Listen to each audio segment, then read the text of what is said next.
You know, we're so big, we don't have to really know anything about other people. If you see the environment destroyed, it's not because that's necessary for development. It's usually because we're being lazy and we're not being as creative as we could be. Come on, Mr. President. President Obama calling Americans lazy twice, and he did it during a town hall overseas. But should a U.S. president ever criticize U.S. citizens, especially in a foreign country? Hi, everyone. America Boeing, welcome to Cashing In. Our lazy Cashing In crew this week, Mercedes Schlapp, Gina Loudon, Jessica Tarlov, and Kristen Soltis Anderson. Welcome, everybody. I feel like I'm outnumbered. Gina, why are you so lazy? And should the president be calling you and I lazy, especially from overseas? Yeah, allow me to translate his lib speak here that is so regressive. He's really giving a socialist message here. He's trying to say that because America is a free market, if we were more regulated by the government, we'd somehow be cleaner. But the irony here, Eric, and the big fat lie from the left is that the actuality is that we are the freest country in the world, and we happen to be the cleanest country in the world. So he needs to get his facts straight. So, Mercedes, we spend a lot of money. We spend a lot of money making sure our air is clean as can be. Meanwhile, China, Brazil, these countries overpollute. And remember, it's a global, pollution is fungible. So if they're polluting there, we're breathing it here. Who's lazy here? Is it us or is it other countries?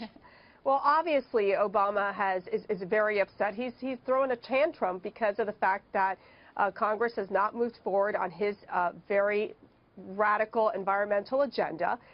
He's moved forward, obviously, on so many of these regulations, especially on the coal industry, causing electricity prices to go up. So there's these big challenges for the president. So I think it's very easy for him to just point the finger at Americans saying, oh, we're not lazy, we're not picking up after ourselves, which I have to tell you, Eric, it's very insulting because as a leader of the free world, when you go abroad, you're representing every single American.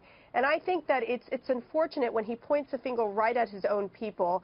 It's very discouraging, and I think it sends a wrong message abroad. Very good. Jess, do you agree with the president? Are Americans lazy because, I don't know, we don't spend enough money on climate, on making sure the environment is safe and clean, or we don't understand other cultures enough? What is this all about?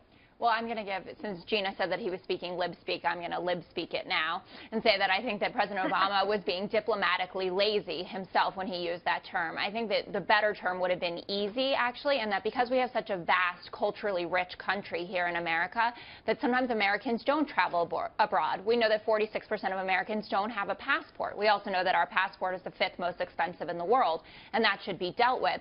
So I think that if he had made that point to talk about how important it is for Americans to engage with others across the world, it would have gone down a lot better. As to the climate change issue, Mercedes is right. We do have all of these regulations, and Obama, he does want more. He wants us to become even greener.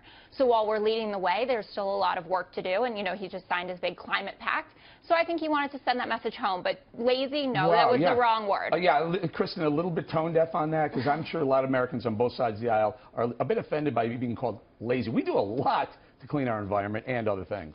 Well, it's one of those things. So let's take this cleaning metaphor, where if you're a parent and you've got a kid whose room is messy, you can tell your kid, hey, you need to clean up your room. But if all of a sudden you're running around the neighborhood constantly telling everybody, oh, my kid is so terrible, and you're the kid, I mean, you're not going to like that, right? So I think of this as sort of like, it's one thing to say, look, we need to get more creative. We should be more innovative. We need to unleash innovation here in this country. Right now, there are lots of people that want to do things to promote clean energy, but there are 18 million layers of regulations you've got to get through to make it happen. Let's deal with that. Let's let people be creative here instead of hamstringing them with all kinds of regulation.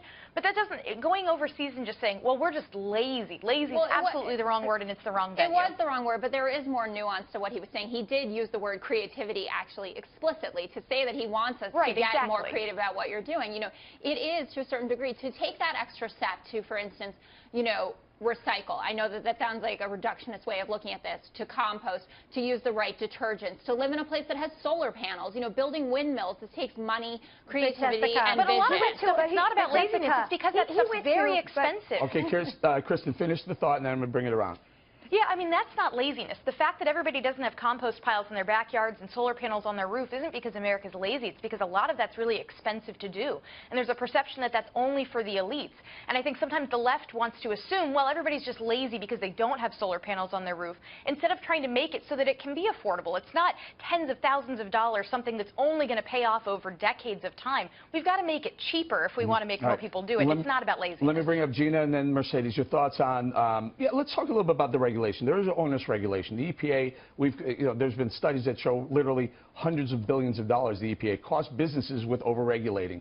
That would kind of fly in President Obama's face, and we're spending a lot of money with adhering to his regulations. Yeah, and let's not forget, just like everything with this administration, this Obama-Clinton administration, a lot of this is pay to play. A lot of these contracts, these environmental contracts that are supposed to clean up the environment, go to their political friends for political favors. And a lot of these so-called environmentalist policies, like these wind farms and other things, are very lucrative for the people who actually get the contracts. Let's not forget that. But let's also consider the context, Eric. He made this comment in Laos. That is such a slap to everything free and American and the American way. And I think it's just more of what Obama does in the case of leading from behind. All right, Mercy, final thought. I just got to tell you, you know what makes American lazy? When the federal government is so involved in their lives from cradle to grave in our businesses that they don't allow American creativity and American innovation to be unleashed. There you go.